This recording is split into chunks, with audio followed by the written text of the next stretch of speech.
Eh bien, salut à tous, aujourd'hui on se retrouve pour une nouvelle vidéo dans l'atelier. Et aujourd'hui je vous présente mon outil de diagnostic.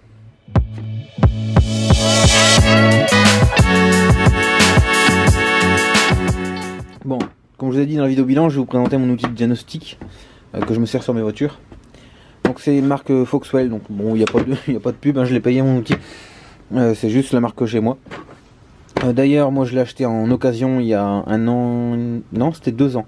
Il y a 2 ans, c'était après Noël. Le mec on lui avait offert ça pour Noël et puis bon il n'y en avait pas l'utilité, donc du coup il me l'a revendu 80 €. Je vais vous mettre le prix en neuf de quand on l'achète chez eux ou ailleurs. Le prix que ça vaut. Moi je l'ai acheté parce qu'en fait sur les BM on a souvent des problèmes d'airbag. Donc souvent c'est la bague tournante ou sous les sièges si je dis pas de bêtises. Donc du coup je l'avais acheté en optique pour trouver plus rapidement les pannes, même si c'est connu. Sauf que ce que j'ai pas calculé c'est que l'appareil est en OBD2. Et sur les voitures, enfin sur les CBM là, les E36, c'est une prise ronde. Et je crois que c'est du 32 broches si je dis pas de bêtises. Donc du coup ça va pas sur les BM, bon, c'est pas grave, je m'en sers pour les autres voitures. Je m'en suis servi pour la Clio et d'ailleurs on va faire le test sur la Clio. Je vais m'en servir pour la 206 quand on va changer le relais de préchauffage. Je vous montrerai dans le tuto dédié. Là aujourd'hui je vous le présente. Donc moi au début, je me suis fait entre guillemets avoir, c'est moi qui ai pas réfléchi. C'est vrai qu'on a les bouquins. Mais tout est en anglais, comme je comprends pas, je lis pas l'anglais. Bon du coup je les ai pas lus, hein. Très clairement j'ai pas recherché là-dessus.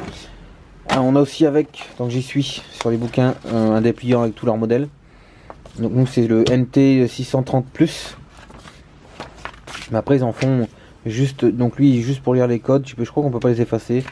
Enfin il y en a plusieurs modèles et à tous les prix. Après à voir ce qui vous correspond le mieux dans ce que vous voulez faire. Moi celui-ci pour l'instant il me correspond très bien. Bon même si je regardais un peu là après les fêtes, on ne sait jamais si je peux refaire une bonne affaire pour en avoir un autre. J'en ai pas vu. Donc avec on a son câble pour brancher directement du boîtier jusqu'à la voiture, donc la prise OBD2.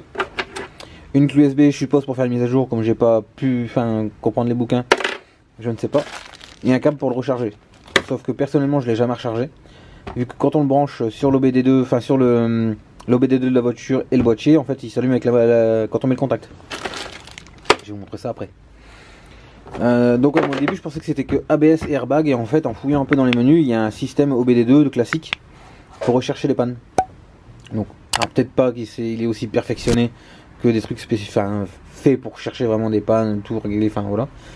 Mais on peut déjà avoir une base avec ça. Donc pour 80 € au lieu de payer, moi je me suis pas rendu compte qu'ils aient OBD2 de classique entre guillemets. Pour la 206 j'ai passé 2 valises dessus, chez 2 mécanos différents, parce qu'ils ne me trouvaient pas les mêmes problèmes. Ça me fait déjà, j'ai payé 2 fois 30 €. Bon après c'est des personnes que je connais donc j'ai pas payé plein tarif. Donc ça fait déjà 60 €. Pour 20 € de plus j'avais le boîtier, je pouvais le faire avec mon truc. Enfin je me payais le boîtier en occasion. Après celui qui a beaucoup de voitures, qui comme moi qui a beaucoup de problèmes sur ses voitures entre guillemets, il va vite être rentabilisé. C'est à chaque fois 30 €, 30 €, 30 €. Alors sachant que, je prends un exemple, j'ai passé déjà 2 fois la valise pour juste trouver la panne. Donc la panne je le savais déjà. Enfin je le savais après. Donc 2 fois 30 €, 60 € pour trouver la panne. Là pour changer, pour enlever la panne entre guillemets, il faut que je change la pièce bien sûr. Il faut que je repasse la valise pour effacer le code défaut, pour ne plus avoir le voyant moteur et l'anomalie anti-pollution qui est marquée sur le tableau de bord. Donc ça me ferait déjà 90 €. Là mon boîtier il est payé. Sachant que j'ai déjà fait pas mal de voitures avec. Ça passe, moi il est très bien passé sur la Clio, sur la 206, Kangoo, Ford Connect, Twingo, Audi A3, mais la voiture a un problème, ça passait pas. On a su après que c'était la voiture. Qu'est-ce que j'ai encore passé dessus? Je crois Audi A4, Scénic. Enfin voilà, donc ça passe à peu près. J'ai fait un peu le test. Ça passe à peu près partout. Donc là je vais faire une petite ellipse. On va se reprendre dans la Clio et je vais vous montrer comment il marche. Donc on va se retrouver dans la Clio. Alors, pour faire notre test. Donc sur la Clio, le boîtier, la prise OBD2 elle est en dessous le cendrier. Donc j'ai enlevé le cendrier et allez, je vais essayer de vous la montrer. Juste ici. Alors il y a des voitures, ça peut être dans la boîte à gants, ça peut être sous le volant, il y a une trappe là comme je vois sur la 206. Je vous montrerai de toute façon quand on fera le boîtier de préchauffage dessus. C'est en dessous. T'as des voitures, il y a des trappes au niveau, c'est peut-être les Mercedes, je crois qu'ils ont ça. Comme il y a un accoudoir ici, c'est en dessous dans une boîte, enfin il y a pas mal d'endroits, donc si vous devez le faire sur votre voiture, je pense sur la revue technique ça doit y être, ou sinon vous tapez où se trouve ma prise OBD2 sur mettons Mercedes machin ou Scénic ou enfin voilà. Donc là mon boîtier est branché, donc il va s'allumer. Donc là pour qu'il puisse rentrer, à chaque fois il me demande de mettre le contact. Donc là c'est ce que je fais. Je vais prendre ensuite mon boîtier. Donc une fois que mon boîtier est allumé, donc j'ai le AutoVin. Donc ça je m'en sers rarement. Donc ça c'est l'OBD2. En fait moi je faisais toujours ça. Mais en fait j'avais jamais fait gaffe qu'il y avait l'OBD2 ici. Donc ça, on va lui faire un balayage. Donc je pense pas qu'il va me trouver un défaut. Puisque je l'avais déjà. En fait j'avais déjà tourné cette séquence hier. Sauf qu'en fait il faisait trop sombre. Donc du coup je la refais aujourd'hui. Et comme hier je l'ai déjà effacé dans la partie de vidéo et que j'ai pas remis la voiture en route entre deux, j'aurais peut-être dû la démarrer pour qu'il la retrouve son code défaut. Donc là il fait sa recherche, donc ça peut prendre un certain temps, ça peut prendre 30 secondes, 2 minutes, 5 minutes, ça dépend des voitures, des codes qu'il a trouvé. Ça y est, il a fini sa recherche, donc comme je disais, comme je l'ai effacé hier, il a trouvé 0 code. Je vous mettrai peut-être la séquence d'hier quand il a trouvé le code P0670, là celui qu'on a vu sur le CT de la voiture. D'ailleurs si vous n'avez pas vu la vidéo test et CT, je vous la mets en haut à droite. Donc là du coup bon il n'y a rien trouvé, on va faire OK. Mais s'il aurait trouvé un code, donc là j'ai mon état système, donc ce qu'on vient de voir. Code trouvé, contrôle OK, machin. Ce qu'on vient de voir là. Ensuite en dessous, j'ai la lecture des codes. Donc là bon bah, code enregistré, à moins que je l'avais enregistré. Non, je l'ai pas enregistré. Code en attente. Ah, il me le met quand même qu'on est en attente. Circuit module, ouais, donc là le P0670 qu'on avait vu. Donc là je peux normalement supprimer les codes. Oui. Code effacé, ok. Donc là si je vais dans lecture des codes, code en attente, il n'y en a plus.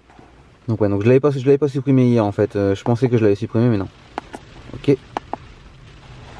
Donc ensuite on a les data live, on a les bon arrêt sur image, donc je sais pas, je me suis jamais servi de ça par contre. On a les tests surveillance O2, les tests de contrôle intégré, on a essai du code des composants, info sur le véhicule, module présent, recherche DTC. C'est bien, c'est que si admettons vous avez un voyant comme le voyant airbag, il y a plusieurs airbags sur la voiture. Donc là on n'est pas dans le, je vais vous montrer après, mais on va dans les modules présents.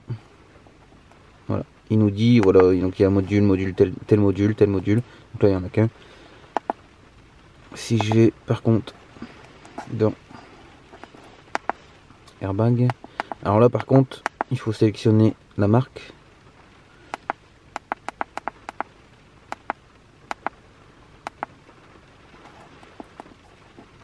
Voilà, sélectionner du Renault. Hop, on va lui faire chercher le VIN. C'est pour ça que je me sers jamais de l'auto-VIN. C'est à chaque fois que je vais sur l'ABS, il me le trouve, hein, il le cherche tout seul. Par contre le VIN je vais pas vous le montrer vu que c'est propre à la voiture. Et que c'est marqué aussi sur la carte grise, donc je sais pas si on peut faire quelque chose avec ça. Je vais peut-être pas mettre ça non plus sur internet. On va éviter. Chaque VIN est pour une voiture en fait. Donc là je vais le chercher et reprendre. Et chercher. Là je vais le laisser chercher son VIN. Et puis je vous reprends une fois que je suis rentré avec le VIN. Là voilà, donc j'ai sélectionné mon VIN. Ici après on a plusieurs menus du modèle. Donc Clio 2 ou Clio 2 phase 2, 3, 4.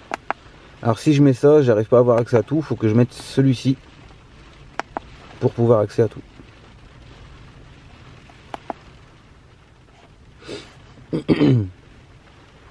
Donc là pareil, il va faire un scan, il va scanner la voiture, on va rentrer dans le... Là comme on peut voir quand il check l'ABS, le voyant il clignote. Là il va checker l'airbag. L'airbag il a déjà trouvé 2 fautes. Donc ça c'est les 2 fautes qu'on a réglées pour le contrôle.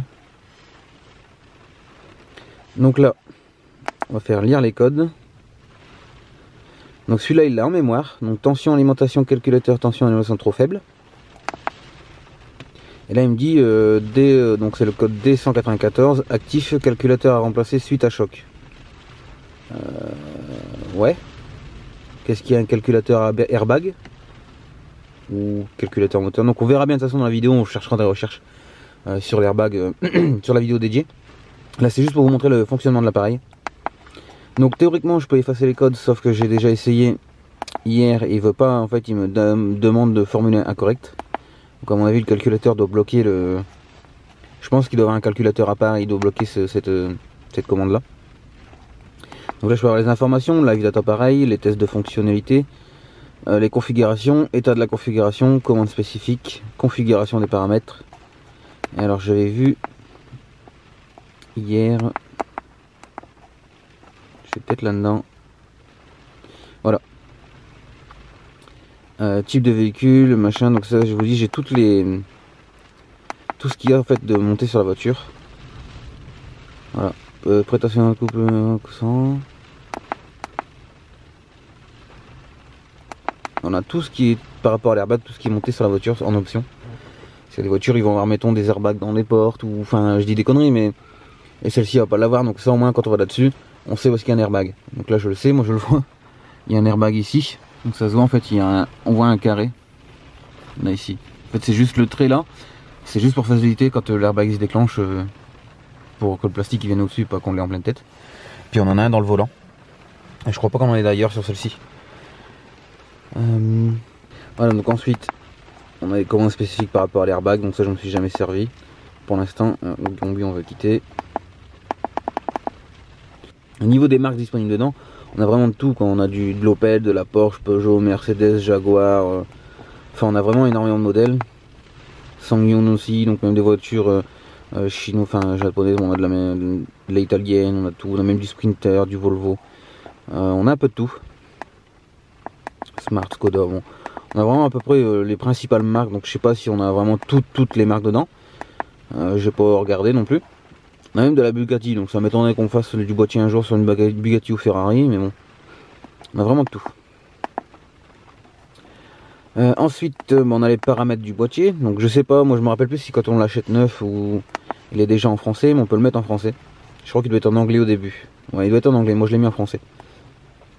On a les unités de mesure, on peut changer les raccourcis donc sur les touches qu'on a en haut. Test d'affichage, donc on peut faire des tests, à propos, test de au niveau des boutons, il me semble. Là ici on peut faire les données, les codes d'erreur. Là c'est ce qu'on a sauvegardé et qu'on peut renommer. Voilà, ouais, voilà, c'est ce qu'on a sauvegardé et qu'on peut renommer. On peut le mettre à jour directement de l'appareil, donc c'est pour ça qu'il y a l'autre câble que vous avez montré hier. Pour le brancher en fait sur un PC, comme ça en fait on met directement mettre à jour et de se mettre à jour avec la clé USB je pense. Il faudrait que j'arrive à trouver le bouquin en français. Et l'auto-VIN, donc l'auto-VIN je vais pas le faire parce que ça va vous montrer mon VIN. Et là ici c'est pour tout ce qui est direction. Si j'ai bien compris hier, pareil j'avais jamais été dessus, et hier je vais regarder. Et normalement, il faut que je retrouve Renault.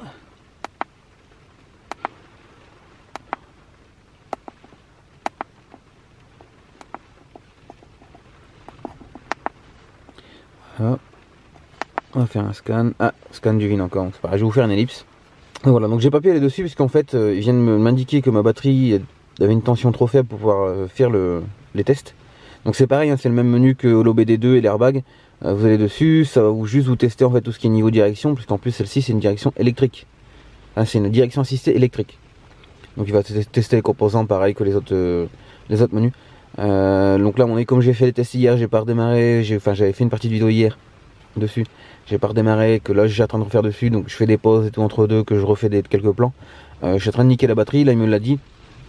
En fait, lui il sait que pour démarrer la voiture, mettons, on va dire une connerie, il faut 12 volts. Et là, si j'arrive à, mettons, à 12,2 volts ou un truc comme ça, il va me dire maintenant on va arrêter là parce que sinon tu pourras plus démarrer.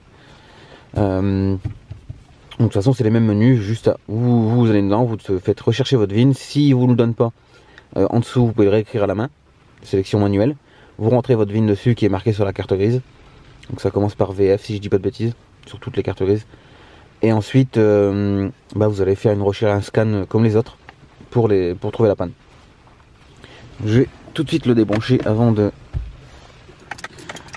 niquer la batterie de la Clio. Je la redémarre après. On va mettre une vitesse. Et une fois qu'on a fini notre diagnostic, sur n'importe quelle voiture, on a juste à...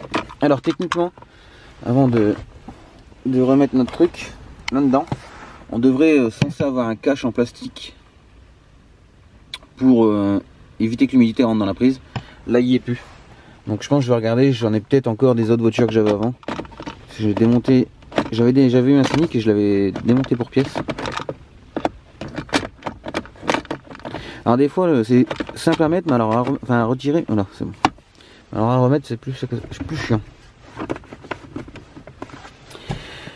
Donc voilà un peu pour la base, je vais vous mettre sur l'établi pour finir la vidéo. Donc voilà de retour en atelier pour cette fin d'épisode, enfin cette fin de présentation. Donc je suis désolé si vous entendez un peu la pluie contre la porte de garage, j'ai essayé de fermer parce qu'il y avait trop de vent, j'avais fait une prise de rush avant, il y avait trop de vent dans le garage qui rentrait. Voilà, donc du coup j'ai dû fermer un peu mais on entend un peu plus la flotte. Du coup pour ce boîtier là, moi j'en suis très content pour l'instant, ça fait 2 ans que je l'ai donc il n'y a pas si longtemps que ça que je sais à peu près bien m'en servir. Je vous le conseille vraiment. Après cette marque là ou une autre modèle équivalent, je sais pas si les autres marques avec des boîtiers spécifiques ABS et airbag font aussi de l'EBD2, ça je ne sais pas. Je sais que celui-ci le fait en tout cas, ce modèle là le fait. Donc pour ceux qui veulent regarder un peu sur internet combien il vaut etc, s'ils veulent l'acheter, donc c'est le Foxwell ABS airbag MT630 Plus. Donc voilà, il marche très bien. Seul bémol que je lui mettrai, c'est que comme il y a la notice que en anglais, on ne l'a pas en français. Du coup j'aurais su peut-être avant qu'ils aient de l'OBD2 ou ils fait peut-être encore autre chose que je ne sais pas. Donc d'ailleurs si vous l'avez et vous savez lire l'anglais entre guillemets et qu'il y a des options que j'ai pas vues, que je me sers pas etc, dites-le moi dans les commentaires. Et si vous l'achetez et puis que vous en êtes content aussi, dites-le moi aussi. Voilà, la vidéo aura servi quelque chose. Voilà, donc c'est tout pour cette petite vidéo de présentation. Si vous avez des questions quoi, mettez-le moi en commentaire, j'y répondrai. Enfin je vais essayer, donc là j'ai déjà 2-3 commentaires à répondre, je vais y mettre tout à l'heure. Je vais essayer d'y répondre au plus vite. Et si la vidéo t'a plu, n'hésite pas à t'abonner, à liker. Puis moi je vous dis à la prochaine pour d'autres vidéos. Salut!